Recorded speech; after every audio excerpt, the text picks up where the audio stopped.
Bit of a weird day today. We got our stuff. We are potentially going to be testing the car we might be racing next year at Donington Park, which is pretty cool. Me and Ryan are heading up. He's going to be heading up in the Supra. Yeah, don't know what to expect really.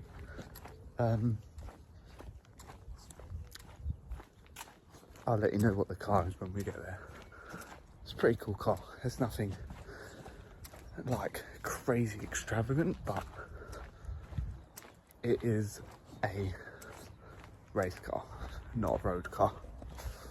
So let's see and find out.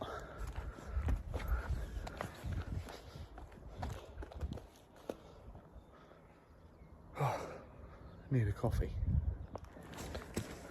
I will do a video on basically it's not exactly a exact guide, but like the best positions you can put yourself in to create opportunities for drives, because you can't just be expecting them to come to you. Here he is. Good boy.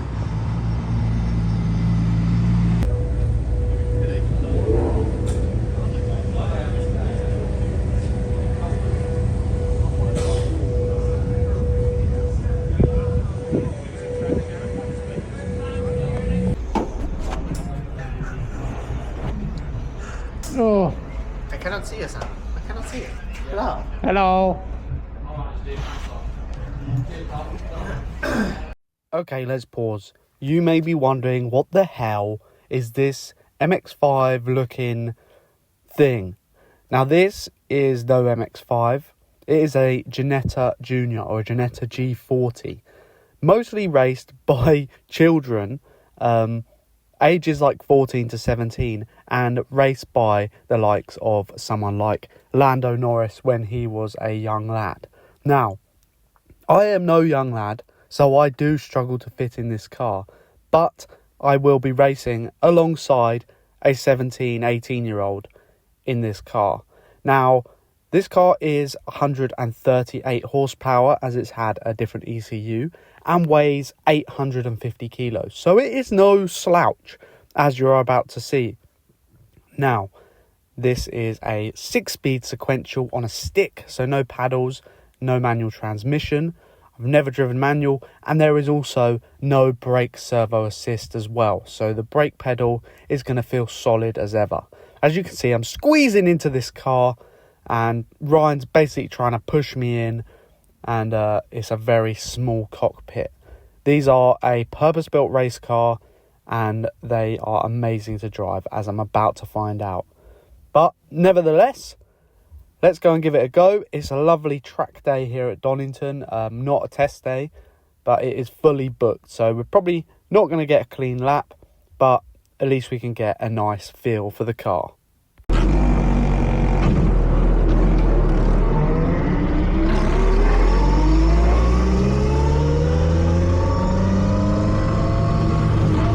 Now, as you can already hear, this gearbox is loud.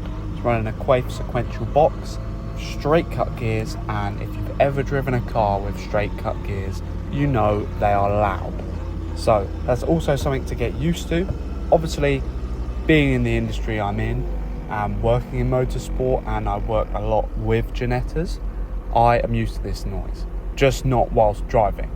I'm used to it whilst warming the cars up and having to drive them around the paddock. But this is a very weird feeling, and I found it very weird on the day to completely disassociate myself with the clutch pedal basically, and basically just slamming it into gear. It's also not like you've got the air assisted paddles like on the Ginetta Super Cups and the GTAs. This is very analog with the stick, and it feels very different. But I'm going to stop speaking. We'll take you on the out lap. Donington is an amazing circuit. It's in my top 2, Brands Hatch and Donington. I am liking Donington, I think, a bit more than Brands Hatch. Brands Hatch doesn't really suit many of the cars that I'm going to drive. Obviously the Indy circuit does, but the GP, now that I've driven it, I want to drive that with a faster car. But Donington, pretty good for this car. Doesn't actually top out on the final drive yet, which we thought it would with the increased power, but none of the other stuff was changed.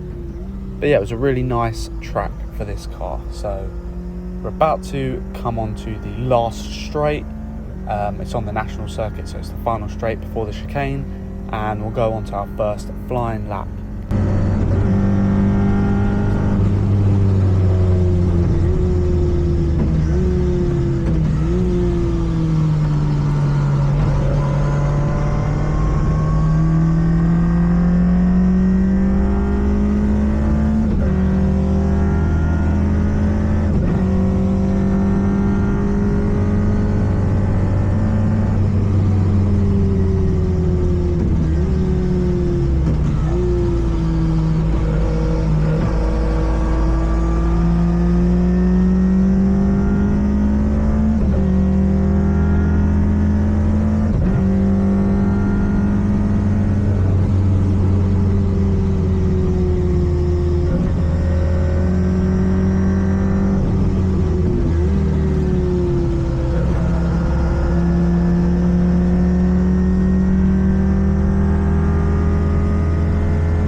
As I stated before, full track day.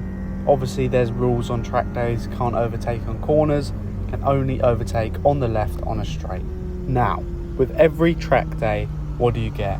You get high-powered BMWs and Porsches, which can't overtake you on the bends, and you get away from them on the bends, but you can't overtake them on the straight either, because that's where we lack in power. We lack in power, but we make up for it in the agility of the car and the drivability, where a lot of these BMWs are very heavy. You can see it with this BMW M4 right here. He's very much getting in my way, but when we get to the straights is when he catches up, overtakes, and then I'm having to basically get better exits out of the corners and overtake again. And that is the only problem with track days. You run into it with every track day. If you have something like a Fiesta, one of these Ginettas, a Lotus as well, seems to be the same story. We almost did rear end this BMW because he overtook on the right and then slammed his brakes on. You do have a lot of people that don't really know how to drive or take care or are aware of their surroundings, so you've got to be very aware of that. And one thing with this car, it basically has not raced since it was in a Ginetta championship, and they run Michelin road tyres, which overheat very quickly and aren't amazing. So I was noticing very quickly that, especially on a day like today where it was very hot, they were overheating after about 2 laps. So that wasn't great, and I think if this was on something like AR1s or AO52s, this car would be a million times better than it already is, and the car feels great anyway. It's just a bit slidey after a couple of laps, but it's still a great drive and great to start figuring out what the car can do and the limits you can push with it, as soon as you can get some clear air, basically. Because stuff like this, stuck behind this Subaru, which he was looking like he was going to go off every corner, so I did not want to overtake, and he like get a wheel on the grass and whip back onto the track and hit me. So I did just wait until it was very safe to pass, because I did not want to go for a risky move. Like there, it looked like he was about to go off and then come back and hit us, so I did back off a little bit. I'm not really sure what he was doing there, but no one got black flagged. It was a very lenient day. But yeah, we'll just go ahead and watch the end of this session, and then I'll give you my thoughts on the car and maybe where we can go from here with racing, and I'll also discuss how this opportunity came about, and how maybe if you're looking to get into racing, how you can create these opportunities for yourself to get a drive or share a seat for slightly less cost, because it's always going to cost something.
Good. Well, unfortunately, Jamie done one more session, and the day ended with the diff deciding to shit itself. So we are loading the car back up, and gonna have to fix the diff. It was a good day out, at least it didn't happen at the start of the day, and it's lovely weather, so that was pretty cool. Okay, so it's a good few weeks since the track day. Now, what did I think of the car? Is like nothing I've ever driven on track before. I haven't driven much on track, but none of the stuff has been race cars. Like, they've all been road cars which have been modified or converted to race or be a track day car. It was good, but in the Ginetta Championship, in all of them really, they run Michelin's Pilot Sport road tyres, and they are not good. So I think the car can be better, and also with a really good suspension setup and some proper data analysis going through with Jack, the car could be a lot quicker. The diff is being repaired currently, and the final drive in the diff is being slightly changed, because the map on the car has basically been de-restricted. So its original power was 100 horsepower as a junior G40 spec, which basically, like, they were limited to pretty much like 100 miles per hour. This has been de-restricted, and it made 138 horsepower on the dyno, so it is quicker. But we did think it would top out, like basically get through the gears before it hit top speed. But Donington was a pretty good track for that. It didn't actually top out, but we're thinking may as well change the final drive whilst the diff is out. We also had the option of going for 17-inch wheels, which would have effectively done the same thing. But the thing that you guys are probably most interested in knowing is how this came about. So it's just a lot of luck, and I'm pretty good at communicating with people. Basically, for the championship race we had to do in the Lotus, we didn't have to do it obviously. What we had to do was get it power tested, and I knew of a local company that had a dyno. I didn't have a relationship with them or anything, so we booked it in with them because it was easy to do. You can get it signed, blah blah blah. Like, get the form signed, send it off. The Lotus video, which is a much higher production video than this, is coming soon, by the way. So hit the subscribe button. Also like this video because it's way cooler than this video, to be honest, and a lot longer. But what happened was I turned up in the morning with the Lotus, and the owner of the dyno company turned up in a Fiesta ST150. Now, some of you may know that I run a small business called 150 Motorsport, and we specialise in ST150s. So naturally, we got speaking. He's interested in that we're racing the Lotus and what our plans are, etc., etc. He then got on to talking about his son, called Jamie, 17-year-old lad. He used to be, well, still is, very good at karting and won a lot of karting championships. And then he got him this Ginetta, which he showed me, but was quoted a lot of money to race it in an actual Ginetta championship. I said that you don't need to spend that sort of money to get into racing.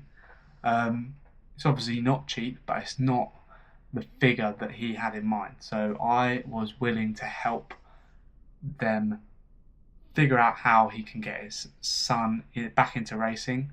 He does a lot of sim racing as well. We now do sim racing with Jamie as well. So I took his number and we got speaking.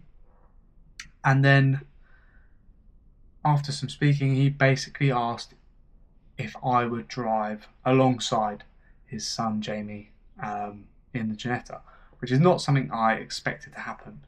But basically, in essence, I am, if everything falls into place, going to be trading my knowledge as a mechanic and race engineer for a drive. So that is the two roles I'll be filling in this little team of people that we're going to have. We're going to have Jack and Ryan obviously coming to help as much as possible. Hopefully we can obviously give them some money to come and help.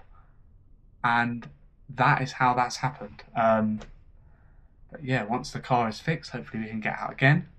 Obviously hoping to get out in the Fiesta for obviously some track day footage and test day footage, but then also the aim is to get it into a race. It is so close to race ready, but also so far. But that is basically how that came about, and that is pretty much what you would need to do if you don't have a big budget or any budget to race. You need to basically trade your expertise and services. If you are a driver coach, or say you're a driver coach in sim racing, you can try and attempt to cross that into the real world and attempt to do that, and that could bring opportunities. If you're a mechanic and then that's what you want to get into driving, which is basically where I've come from with this, that's another thing you can sort of try and do. But that's how that came about, and that was that day on track. It wasn't like seat time all day. It was, I literally got one session, which I'm happy with. Got a feel for the car, feel for a sequential gearbox, and basically a brake pedal with no assist, which was just both a very strange feeling. But yeah, it's a different type of car, and who knows what's going to happen. But that's what we're here to find out, and to see how far we can get doing this. But that's pretty much it. Until the next video comes out of the full Lotus race at Brands Hatch GP. So hit subscribe for that one. We're also trying to live stream ACC races. We're currently competing in the British GT Championship. We've got me, Ryan, Jack, a couple of our friends sometimes compete alongside. So we're live streaming them as much as we can. And yeah, it's good fun. So let's keep this up, and I'll see you in the next one.